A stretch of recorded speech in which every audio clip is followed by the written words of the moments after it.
প্রকল্পের পর প্রবীণ নাগরিকদের সুবিধার্থে আরও একটি বড় সিদ্ধান্ত কলকাতা পুলিশের। সিনিয়র সিটিজেনদের কথা ভেবে কলকাতার সমস্ত থানায় বিশেষ র্যাম্প করা হচ্ছে। প্রবীণ বা বিশেষভাবে সক্ষম ব্যক্তিদের থানায় ঢোকা বা বেরোনোর সময় কোনো অসুবিধে যাতে না হয় এবং সিঁড়ি ভাঙতে যাতে তাদের না হয়, তাই জন্য বিশেষ ঢালু পথ বা র্যাম্পের ব্যবস্থা করা হচ্ছে। অনেক থানায় ইতিমধ্যেই তা তৈরি হয়ে গিয়েছে। যে সমস্ত থানায় এখনো তৈরি হয়নি সেখানে শক্ত কাঠের পাটাতন সিঁড়ির মাঝে বসিয়ে অবিলম্বে অস্থায়ী ব্যবস্থা চালুর নির্দেশিকা দেওয়া হয়েছে।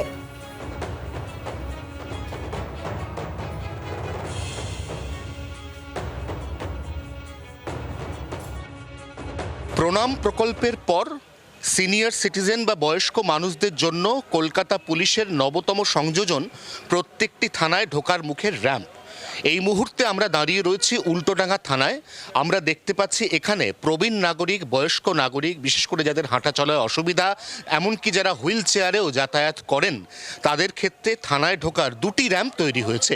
একটি র্যাম্প তৈরি হয়েছে একেবারে মেন রোড থেকে থানায় প্রবেশ পথে, এবং আরেকটি র্যাম্প থানার মধ্যে এই প্যাসেজ দিয়ে যাওয়ার পরে থানার যে মূল ভবন, এই ভবনে ঢোকার মুখেও তৈরি হয়ে গেছে আরেকটি র্যাম্প, যেখানে অনায়াসে চলে যাবে হুইল চেয়ার। এমনকি কোনো বয়স্ক মানুষ যিনি লাঠির সাপোর্ট নিয়ে হাঁটাচলা করেন, তাকেও যদি থানার মধ্যে ঢুকতে হয় টেকনিক্যালি তাকে কোনো সিঁড়ি ভাঙতে হচ্ছে না।